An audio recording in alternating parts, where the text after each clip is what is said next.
Good evening, folks. Welcome back. Good to see you for another edition of Boozin with Jude.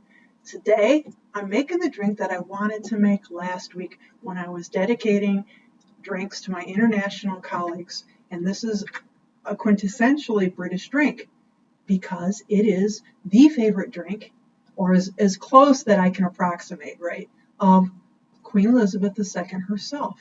And a different version of it before the Queen Mum, who drank it as well. And she lived to be 103. Imagine that. So I'm telling you, drink your Dubonnet and gin because you'll live forever. I think that's the trick. Okay, so the Dubonnet cocktail. Jude, are you saying that right? What's Dubonnet? Dubonnet. Yes, I am saying it right because it's from France. Everything's from France. What's with France? Anyways, this is a fortified wine, okay? And it also has quinine in it. So remember we were talking about, they were thinking of ways to get, military folks to drink quinine because of being stationed in places where malaria was present. So in 1846, the French government itself in France had a competition. And the competition was trying to find somebody to create a drink or a way that the French Foreign Legion members would take quinine, the ones who were stationed in North Africa. And a man by the name of Joseph Dubonnet, imagine that, came up with this drink, which is a fortified wine with herbs. It's fruity and it has quinine. But it doesn't, quinine apparently, and I've never had it, and it's like original, and outside of tonic. Nobody's just ever fed it to me. I hear it tastes pretty crappy, real bitter, and nobody wants to take it. So he apparently won this competition, and voila, Dubonnet was created. Now, the Queen likes a Dubonnet cocktail, which is 2 parts gin and 1 part Dubonnet. She prefers Gordon's gin, which is, she is not snooty. Because Gordon's gin is just your basic London dry gin. It's not expensive. And this, in London, it's like 10 pounds. I mean, it's not 10 pounds. It's like money. Doesn't weigh 10 pounds. It's not an expensive drink. Now, can I replicate the drink here exactly? No, I can't. Jude, you're letting us down. Yes, I am. The Dubonnet that you can get in Europe, you can't get here. They do not sell it here. It's produced and distributed by the Pernod Ricard. I think that's Pernod. You've heard of Pernod. I'm sure it's a conglomerate. And they've given the license to a place called Heavenly Hill in Bardstown, Kentucky. Opportunity. So they're the only ones that produce Dubonnet in the United States. However, they're different because once again, nobody's going to give up their secrets. So the original Dubonnet that the Queen drinks, that original recipe, is not the same as this one here. In fact, even the ABV, the alcohol by volume, is 14% there, and here it's a whopping 19%. Now, this wasn't too popular. And in 2018, Heavenly Hill decided they needed to refit it or, change it. And they did, and it's much better. They changed out the grapes that they use for the fortified wine. They got a better what did they say? A better type of quinine or a better tasting quinine.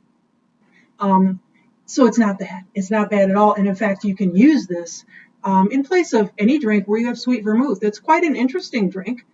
Some people sip it, chilled. So the Queen drinks it with London Dry, and I decided after trying that I would go with Hendrick's tonight. Hendrick's, yes, Scottish gin, famously with that kind of cucumber taste. It's a really cool gin. It's a nice gin, and I think it works well with this. You may not, but I tried it with Bombay Sapphire, which is the London Dry gin that I have, and I liked it, but I thought, I thought it would be really good with my all-time favorite over here. I can't quite reach it. She's still reaching. Silent Pool. But I just didn't want to use it because I'm hoarding the bottle. Although I did see it for sale somewhere else. So I'm going to do it with the famous Hendrick's, which is good gin. And let me show you exactly how the yeoman of the cellar he made a video. So the person who actually makes it for the Queen. Now, they serve it to her in what's probably called a Nick and Nora glass. I have every glass in the world, but I don't have a Nick and Nora glass. I could use my Tower of London goblet, but then you won't be able to see the glass. And a Nick and Nora is kind of like a smaller wine glass. And the one that they use, of course, has her stamp E2R, which is like Elizabeth Regina II, which means Queen Elizabeth II, right? And so he measures it by like pouring it up to the bottom of the ER. And I'm like, yeah, I don't have that glass. I don't. So what they do is, just to let you know, the Queen likes hers gin heavy. Her mother liked it Dubonnet heavy. So the Queen Elizabeth II, takes 2 parts gin, 1 part Dubonnet, whereas the Queen Mom took 2 parts Dubonnet to 1 part gin.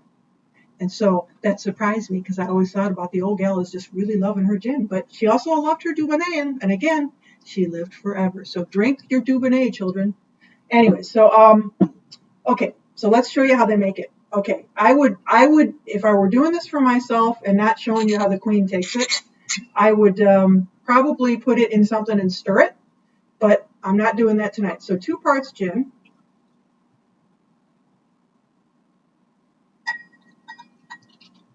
That's 2 ounces, or over in England, 60 milliliters. I'm getting better. And 1 part Dubonnet, 19%. So it's not a weak little drink. And, you know, we don't want to get the Queen, you know, knocked on her booty, you know, while she's in some state reception. But it's an aperitif. It's an aperitif, so it's a good thing to drink before dinner, and she apparently does, or before lunch maybe. So 1 part Dubonnet. And then, for the Queen, if you watch the video, the yeoman of the cellar, he's French, he's really kind of cute. He says, we put 1 slice of lemon in before the ice, and she likes 2 ice cubes. But you must make sure there's no pips in the lemon because, you know, if she's talking, you don't want her having pits in her mouth. We call them pits, he calls them pips. Make sure to remove the pips from the lemon because that would be really embarrassing, wouldn't it? So get some big square pieces of ice and you put that on top. And there we go. Voila. He doesn't stir. He just puts it on a tray, and only the Queen drinks Dubonnet apparently at her reception, so it's a special drink reserved for her. Doesn't mean that's the only thing you can get there. So, ladies and gentlemen, we have the Dubonnet cocktail, the Queen Elizabeth's favorite drink, the Queen Elizabeth II, not the first. I don't know what she drank. That was back in the 16th century. So I will say to you, cheers.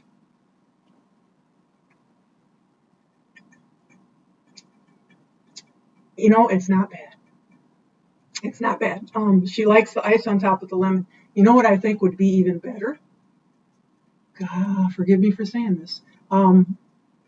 Is to have a little lemon juice, fresh lemon juice in there instead of just the lemon. I think that would make it a really good drink. I like it like this. It's not bad. You can try it. And like I said, this has many uses as a red vermouth. It might be good in a perfect Manhattan. It's a really interesting tasting drink. And it's not overly expensive. It's not cheap, but it's cheaper if you go to Britain and buy it, or to Paris. But yeah, it's not a bad drink. I mean, I'm not about to say that Queen Elizabeth's favorite drink is horrible. It's pretty good. There's a drink called Queen Elizabeth II, or the Queen Elizabeth, that is not this. And I might make that next week. So, because that comes with Benedictine, and I haven't made a drink with Benedictine in it. And I'd love to talk about that because, you know, the monks were Benedictines, so it's a good Catholic thing. So until then, guys, thank you so much for tuning in again. Don't forget to like it if you liked it, or put, you know, thumbs down if you thought this was really a lousy episode, and subscribe if you want to know when my next one comes out. Thanks again for joining me in another edition of Boozin with Jude. Salute. Cheers. Tally ho. Have a great day, folks. Thanks again.